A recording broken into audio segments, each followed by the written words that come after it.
Hello class, this is Chris. Hi, I just wanted to talk to you a little bit about week 12 module.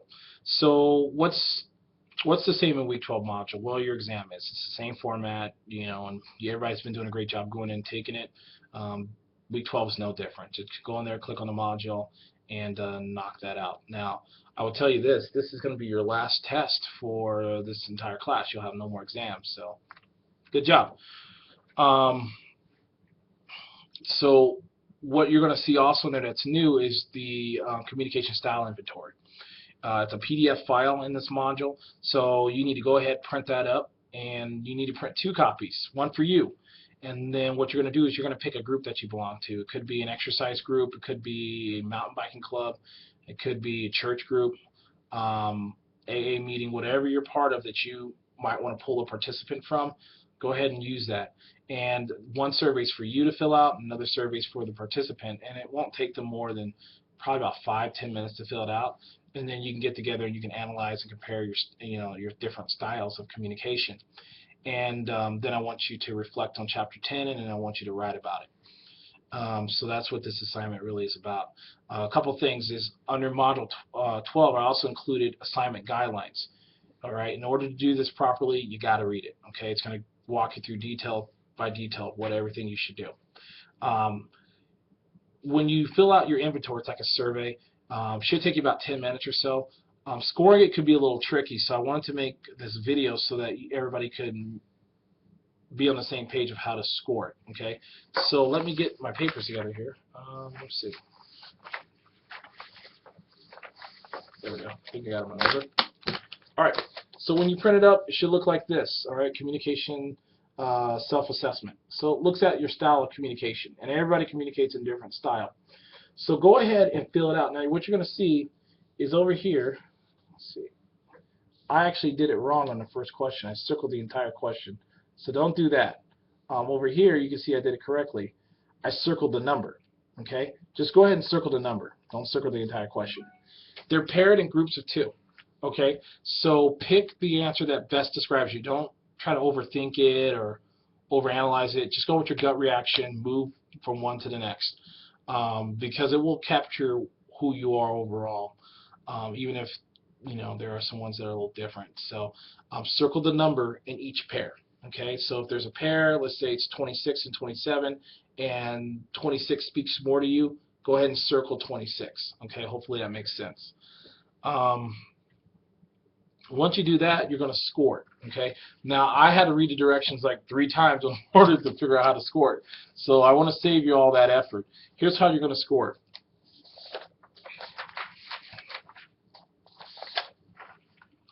So over here, they have different style groupings, right? So and it basically breaks down your communication style. You can see style 1 is for folks who are. Let me see if I can point at it correctly.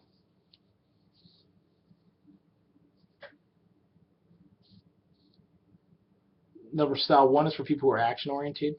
Style 2 are for people who are process-oriented. Style 3 are for people who are people-oriented. And then style 4 is for people who are ideal-oriented. And what you're going to do is you're going to look at the numbers that you circled in the survey, and you're going to find them on these 4 scales, right? So every scale doesn't have each number. They group them together for you, so you got to find what number you circled on this and circle it again. Okay? And then it tells you based on where it falls.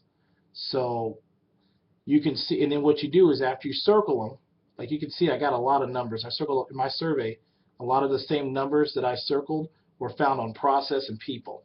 Not many of the ones that I surveyed were found on the action line or the ideal line. And then you tally them up. You see I only have 2 on the action line, and I have 13 on the process line, and I have 3 on the people line, and I only have 8 on the ideal line. You should have no more than 40 total between all 4 styles. Okay, does that make sense? Well, I guess if you said no, I wouldn't be able to hear you, but you can shoot me a message in Canvas. So what does this mean? Basically, when you tally up your results, folks who are action-oriented, who have action-style communication, they are more pragmatic in how they communicate. They're more direct in how they communicate. They're impatient. They're decisive. They're quick. They move from one thing to the other. They keep it pushing. They're energetic, and they also challenge other people, and they don't mind confronting other people and challenging them. That ain't my style. I scored higher in process, so that means I'm more systematic, a little bit more logical, a little bit more factual, verbose, unemotional, to some degrees probably, cautious, and patient. And then I'm also people-oriented. So I'm more spontaneous, I'm more empathetic, warm, subjective, emotional, perceptive, and sensitive. All right. And then there's idea. And people who are idea style of communicators are imaginative, charismatic, difficult to understand. I have some people that I work with that are idea-oriented, and I cannot understand them. So I think this might be actually good. Ego-centered, unrealistic, creative, full of ideas, and provocative. So it'll be interesting to see where you guys fall on this scale. And then what you do is you plot your results. So based on those tallies that you got, like on the process, I scored 13, I believe, so I kind of plotted myself over here. Under ideas, I scored like a 2, so I barely moved up. And then ideas, I scored an 8. And then under people, I scored a 17. So you can kind of see where my communication style lies in how I deal with groups is process and people. And I actually think that's really consistent. When it comes to teaching, I like to make sure my students have a process so that they're not falling out of whack and don't know where they stand and don't know how to get assignments done. So I'm very process oriented. Step 1, step 2, step 3. I really believe in that. But I'm also people oriented. And I think that speaks to me and how I communicate. I find that kind of consistent. So I wonder how it's going to fit for you. So fill that out. Have a person in your group fill that out. And then I ask you, once the surveys are filled out, go ahead and look at the assignment guidelines again, and I'm going to ask you some questions. And in order to answer the questions properly, you have to have this done for you and your partner. And then second of all, you have to read Chapter 10.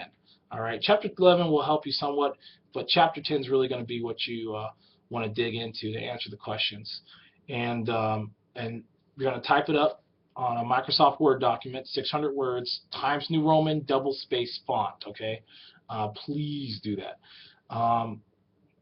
And this is an essay, so it's not, you know, a discussion post. In the discussion post, some of y'all, all right, have done it like an essay, but some of us have done it like bullet points, 3 words, 2 words, and you're out. You move on to the next question, move on to the next bullet. This is an essay, so there's no bullet points in it. It's going to be flowing set of ideas, okay? So make sure you're writing it more in an essay style. 600 words. I don't really care if it falls short, you know, a few words, or if it goes over. I'm more concerned about the quality than the quantity. So make sure you're really giving some detailed explanations. Once you type it up, go ahead and it's due on February 22nd. There's going to be, I believe, under that module, a place that's going to say group analysis paper. You're going to press upload, which is in green, and you're going to upload it, upload your Word document on it, and submit it. And it's due on the 22nd, like I said, by 11:59 p.m. If it comes after that, it's going to be late. All right, I'll dock it, but get it in at that point. Sunday, 11:59 on November 22nd, and then after that, okay, guys, you shut it down. We are taking the week off for Thanksgiving. You hang out with your family, hang out with your friends, eat way too much food, and watch some football and just have a good time. And then what we'll do is we will come back on. Let me check my calendar here. See, probably check back on Monday, November 30th, and we'll pick up from there, okay? So once you get that in on the 22nd, you enjoy yourselves, have a great week. And if anything's confusing or if anything I didn't make sense or something you're still unclear on, shoot me a message in Canvas. I'm always happy to help you. Hope you're having a great week. Make sure you're prepping for Exam 3 and use your study guide. And I wish you the best of luck, and we'll talk soon. All right, guys. Bye.